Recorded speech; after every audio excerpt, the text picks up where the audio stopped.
Good morning, student. Today I am Rahul, chemistry teacher, and today's our topic is nitric acid of P block. And let's start. तो बच्चों आपने पिछला अब तक कर लिया होगा, उससे पिछले जो आपने किया है ऑक्साइड्स ऑफ डाइनाइट्रोजन कर चुके हो आप, राइट?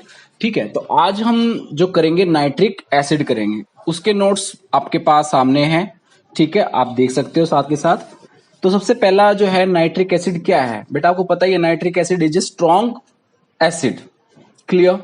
तो स्ट्रॉन्ग एसिड जो नाइट्रिक एसिड है इसको हम कैसे प्रिपेयर कर सकते हैं? इसको हमारे पास प्रिपेयर करने के दो मेथड है, एक तो आप लेबोरेटरी में प्रिपेयर कर सकते हो, लैब में प्रिपेयर कर सकते हो, और दूसरा आप इसको इंडस्ट्री में मतलब लार्ज स्केल में प्रोड्यूस करने के लिए भी यूज कर सकते हो। उसको यूज करने के लिए आपको अलग मेथड लगाना पड़ेगा जिसका नाम है क्या होगा, ओस्टवाल्ड प्रोसेस। तो देखते हैं, स्टार्ट करते हैं। अगर आपको लेबोरेटरी में बनाना पड़ गया तो आप कैसे बनाओगे? तो उसके लिए आपको क्या लेना पड़ेगा, पोटेशियम नाइट्रेट या फिर सोडियम नाइट्रेट, दोनों में से आप कोई सा भी एक रिएजेंट चूज कर सकते हो, और उसको आपने रिएक्ट कराना होगा किसके साथ, कंसंट्रेटेड सल्फ्यूरिक एसिड, और आपको टेम्परेचर देना पड़ेगा कितना, 425 से 475 kelvin in a glass retort, और आपको जो प्रोडक्ट मिलेगा वो मिलेगा सोडियम बाइसल्फेट, ठीक है, सोडियम बाइसल्फेट NaHSO4 प्लस में आपको जो मिलेगा नाइट्रिक एसिड, और जो नाइट्रिक एसिड बनेगा वो वेपर की फॉर्म में मिलेगा बेटा। तो वेपर्स जो है उसको फिर आपको क्या करना पड़ेगा बेटा, कंडेंस करना पड़ेगा, किसकी फॉर्म में लाने के लिए, लिक्विड की फॉर्म में लाने के लिए। जो नाइट्रिक एसिड मिलेगा उसके अंदर कुछ क्या होंगी, इंप्योरिटीज होंगी, और जो इंप्योरिटीज है वो किस चीज की है, वाटर की है। तो आपको क्या करना पड़ेगा बेटा, उसको रिमूव करना पड़ेगा। और रिमूव कैसे कर सकते हो आप उसको, अंडर डिस्टिलेशन प्रोसेस से।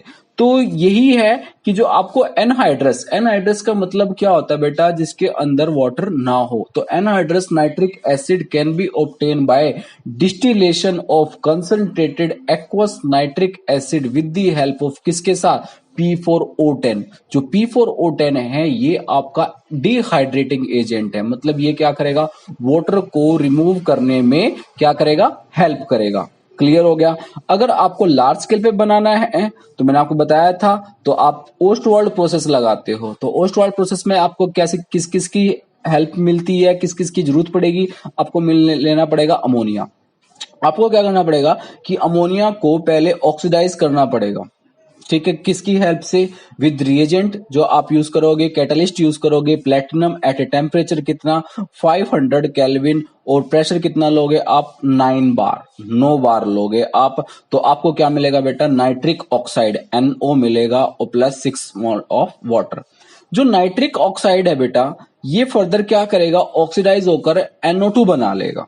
इतना समझ में आ गया? आपने क्या किया, अमोनिया लिया, अमोनिया को ऑक्साइड किया, मतलब ऑक्सीडाइज किया, तो ऑक्सीडाइज करके उसने क्या बनाया, NO2 NO बनाया, और NO को आपने फर्दर ऑक्सीडाइज किया तो क्या बनाया, NO2 बनाया। यहां तक समझ में आ गया? अब फर्दर फिर आप क्या करते हो, NO2 के अंदर वाटर डाल देते हो, उसको वाटर साथ ट्रीट कराते हो, तो आपको मिलता है एक्वस नाइट्रिक एसिड, और प्लस में क्या मिलता है, NO जो यहाँ पे ये रिलीज हुआ है ये फर्दर क्या करता है, रिसाइकिल प्रोसेस चलता रहता है जब तक, मतलब आपका ये आप नाइट्रिक एसिड निकालते जाओ, जितने इसके अंदर एक्सेस में NO निकलता रहेगा तब तक आप इससे क्या कर सकते हो, नाइट्रिक एसिड ऑब्टेन कर सकते हो। जो ये एक्वस नाइट्रिक एसिड आएगा आपको फर्दर फिर क्या करना पड़ेगा, डिस्टिलेशन लगाना पड़ेगा, और डिस्टिलेशन से क्या मिलेगा आपको, अप टू 68% नाइट्रिक एसिड आप क्या कर सकते हो, ऑब्टेन कर सकते हो। यहां तक समझ में आ गया हो आपको कि नाइट्रिक एसिड हमने लैब में कैसे बनाया और ओस्टवाल्ड प्रोसेस से कैसे बनाया।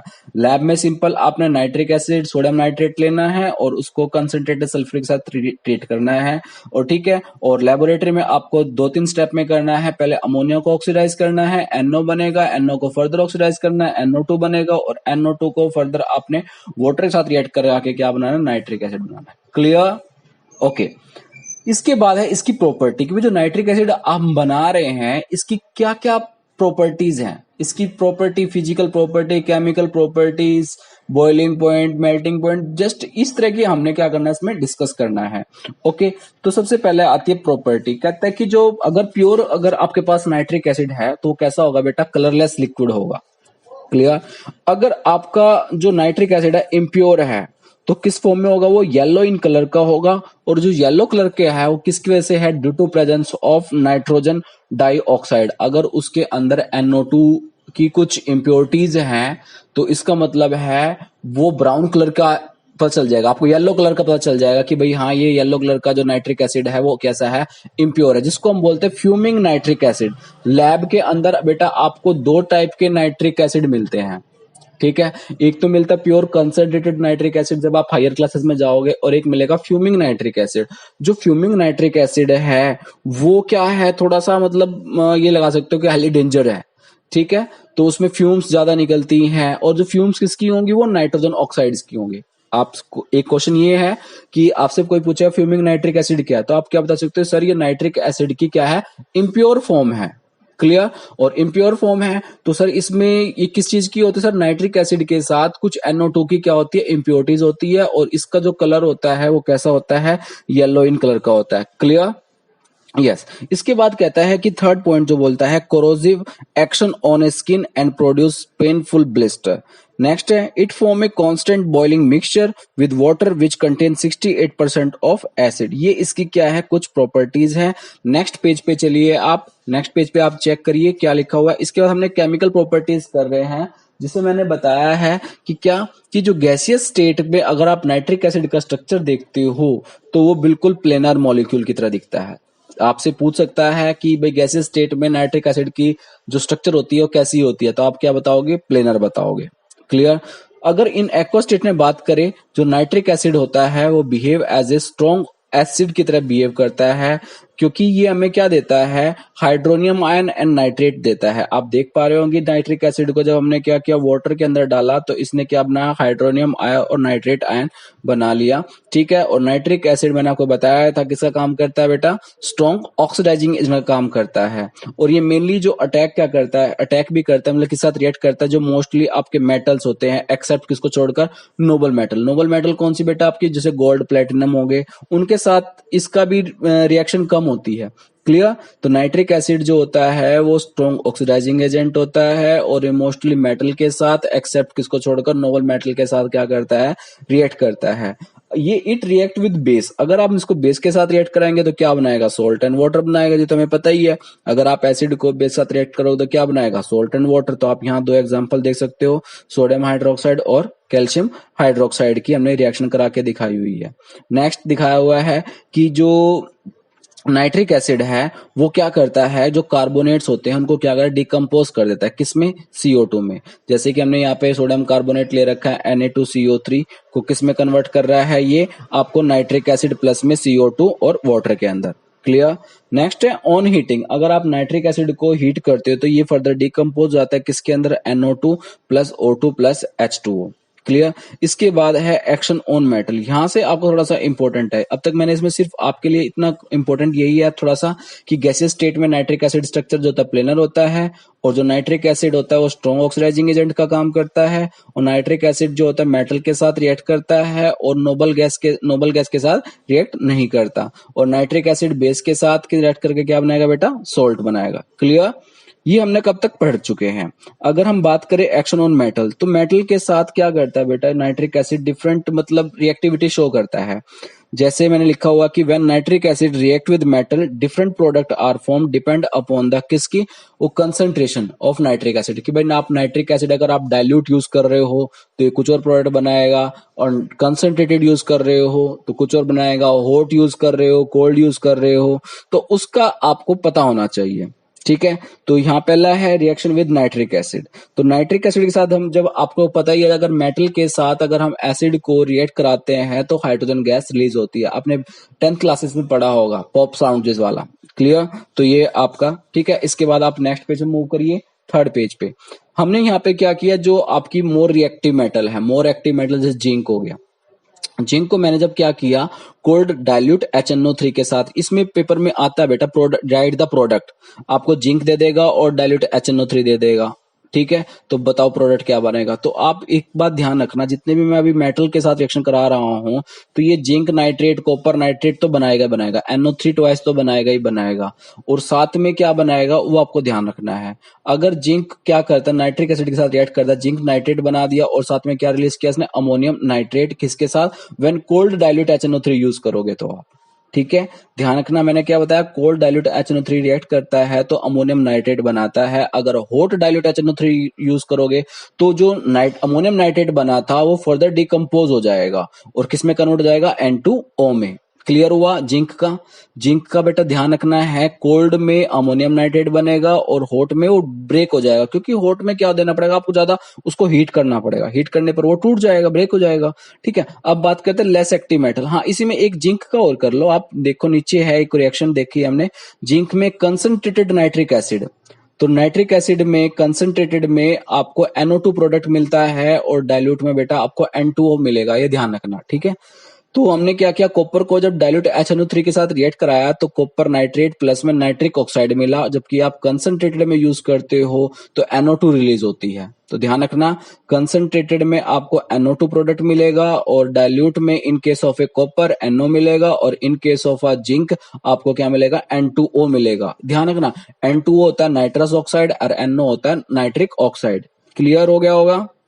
मैं क्या बता रहा हूं कि जिंक और कॉपर की यहाँ पे रिएक्शन दे रखी है, आपको जिंक कोल्ड और डाइल्यूट दोनों पता हो, कोल्ड और हॉट में पता होना चाहिए, डाइल्यूट और कंसंट्रेटेड में पता होना चाहिए। आप इसको रिएक्शन को लिख के देखो और डिफरेंस किस चीज का है वो चीज नोट करो तो आपको समझ में आ जाएगा। बेटा कुछ मेटल ऐसे भी होती हैं जो इनके साथ रिएक्ट नहीं करती, जैसे कि आयरन, एल्यूमिनियम, क्रोमियम और निकिल, ये डिसॉल्व ही नहीं होती कंसंट्रेटेड नाइट्रिक एसिड के साथ। क्यों? क्योंकि इनके ऊपर एक क्या बनी होती है, ऑक्साइड्स की लेयर बनी होती है, इस वजह से रिएक्ट नहीं करती। ठीक है, तब फिर फर्दर है हमारा जो नाइट्रिक एसिड है वो बेटा वो नोबल जो हमारी क्या है, नॉन मेटल है। नॉन मेटल जैसे आयोडीन हो गया, कार्बन हो गया, सल्फर हो गया, इनके साथ भी ये क्या करता है, रिएक्ट करता है।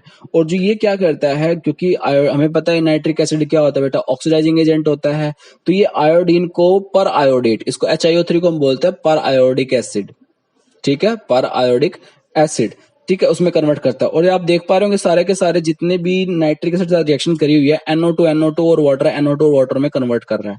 बस आपको क्या ध्यान रखना पड़ेगा बेटा कि आयोडीन नाइट्रिक एसिड को आयोडेट में, आयोडिक एसिड में कन्वर्ट करता है, कार्बन को CO2 में, एसिड को सल्फ्यूरिक एसिड में और P4 को फॉस्फोरिक एसिड के अंदर कन्वर्ट करता है, H3PO। तो आपको इस तरह से इनको याद करना पड़ेगा। कुछ मेटल हैं जैसे कि गोल्ड, प्लेटिनम है, वो तो नोबल मेटल है, वो रिएक्ट ही नहीं करती, तो फिर वो किस में डिसॉल्व होती हैं, वो बेटा डिसॉल्व होती है, उसको हम बोलते हैं एक्वा रीजिया। क्या बोलते हैं? Aqua regia. तो एक्वा रीजिया क्या होता है बेटा कि 1 पार्ट ऑफ HNO3 होता है और 3 पार्ट ऑफ HCl आप यूज करते हो, यानी 1:3 रेशो कह सकते हो या 3:1 रेशो कहते हो, वो आपको देखना पड़, बस ध्यान रखना है आपने 3 मोल ऑफ HCl लोगे और 1 पार्ट ऑफ HNO3 लोगे तो तब जाके ये क्या बनेगा, एक्वा रीजिया बनेगा। जी क्या करते हैं एक्वा रीजिया, इसके एक्वा रीजिया किस किस का होगा, HCl और HNO3 का मिक्सचर होगा। क्लियर। आप नेक्स्ट पेज में मूव करिए। ठीक है, तो यहां पर हमने क्या दिखा रखा है कि HNO3 और HCl का की रिएक्शन करके दिखा रखा है कि प्रोडक्ट क्या बनता है, NOCl बनता है, जो मेन चीज रिएक्शन करता है। तो NOCl को हम क्या बोलते हैं, नाइट्रोसिल क्लोराइड बोलते हैं। नाइट्रोसिल क्लोराइड क्या करता है, फर्दर ये आपका गोल्ड और प्लेटिनम को के साथ मतलब जो क्लोरीन रिलीज होता है, ठीक है, मेनली इसका नेसेंट, ये एक Cl जो होता है नेसेंट क्लोरीन बोलते हैं, जो सिंगल क्लोरीन है। वैसे Cl किस में एग्जिस्ट करता है, Cl2 में एग्जिस्ट करता है, तो सिंगल जो क्लोरीन है इसको बोलते हैं नेसेंट। तो ये इनके साथ रिएक्ट करके जो गोल्ड जो AuCl3 PtCl4 बनाएगा। नेक्स्ट मेरा इंपॉर्टेंट है brown ring test. Brown ring test होता क्या है कि बेटा जो इसके अंदर जो हम यूज करते हैं H2SO4 या HNO3 यूज करते हैं, वो क्या करता है, जो नाइट्रिक एसिड जो नाइट्रेट लेते हैं उनको फर्दर ऑक्सीडाइज कर देता है। तो मैं बोल देता हूं, देखो क्या लिखा हुआ है कि इट एबिलिटी टू रिड्यूस, किसकी एबिलिटी बेटा, नाइट्रिक एसिड या सल्फ्यूरिक एसिड लेते हो आप यहाँ पे, it ability to reduce Fe2 Fe3 positive. आप रिएक्शन के अंदर देखो कि क्या लिखा हुआ, NO3 negative plus 3 Fe2 positive plus 4H plus. जो H प्लस आए वो कहां से आए, वो सल्फ्यूरिक एसिड या नाइट्रिक एसिड से आता है। ठीक है, तो ये क्या करते हैं, मेनली नाइट्रेट आयन को NO नाइट्रिक ऑक्साइड के अंदर कन्वर्ट कर देते हैं, और Fe2 को किस में कन्वर्ट करते हैं, Fe3 में कन्वर्ट करते हैं। जो बेटा यहाँ पर NO बन रहा है वो फर्दर क्या करता है, आपका जो फेरस कॉम्प्लेक्स है Fe2 आयन कॉम्प्लेक्स है वो उसके साथ रिएक्ट करके एक ब्राउन रिंग का कॉम्प्लेक्स बना लेता है। जो FeH2O5NO है ना बेटा, ये ब्राउन रिंग का कॉम्प्लेक्स बनाता है। ओके, तो ये टेस्ट कैसे करोगे आप, तो आप लैब के अंदर फेरस सल्फेट लो, उसके अंदर सोडियम नाइट्रेट डालो और उसके बाद आप दोनों को मिक्सर कर लो। उसके बाद आपने धीरे धीरे धीरे धीरे क्या करना है, H2SO4 डालना है। कहाँ डालना है, along the wall of the test tube. तो उससे क्या होगा, नीचे एक जंक्शन बन जाएगा, एक दो लेयर बन जाएगी, और जो लेयर बनेगी वो किसकी बनेगी, ब्राउन रिंग की बनेगी। तो जिसकी आपको कंफर्म हो जाएगा कि इस कंपाउंड के अंदर नाइट्रेट आयन प्रेजेंट है। तो मेनली जो नाइट्रेट आयन को कंफर्म करने के लिए हम क्या करते हैं, ब्राउन रिंग टेस्ट करते हैं। क्लियर बेटा। इसके बाद है यूजेस है, इसका यूज कहाँ कहाँ यूज करते हो, manufacturing of ammonium nitrate, nitrate बनाने में जो फर्टिलाइजर में यूज करते हैं आप। प्रिपरेशन ऑफ नाइट्रोग्लाइसरीन और trinitrotoluene as an oxidiser and rocket fuel में आप इसका क्या करते हो, यूज करते हो। क्लियर हो गया बेटा। तो ओके बेटा, ये था हमारा नाइट्रिक ऑक्साइड। इसके बाद हम क्या करेंगे, 16th ग्रुप करेंगे। ठीक है, 16th ग्रुप हमारे जो सिलेबस में इतना ही है, और इसके बेस पे मैंने कुछ आपको एक वर्कशीट दी है। ठीक है, आपने कुछ क्वेश्चंस करने हैं, उन क्वेश्चंस को आपने कॉपी में लिखने हैं, और इन नोट्स को भी आपने कॉपी में फॉलो करना है, उतारना है। ठीक है, और ताकि आपके एग्जाम में क्या मिल सके, आपको हेल्प मिल सके। तो मैंने कुछ क्वेश्चन लिखे हैं, मैं उनको रीड कर देता हूं। Which chemical compound is formed in the ring test of nitrate ion, पहला question. Second, mention the condition for the maximum yield of ammonia. Third question, how does the ammonia react with solution of copper ion. Fourth question, what is aquaresia? Next question, what is oxidation state of nitrogen in nitrous acid and nitric acid?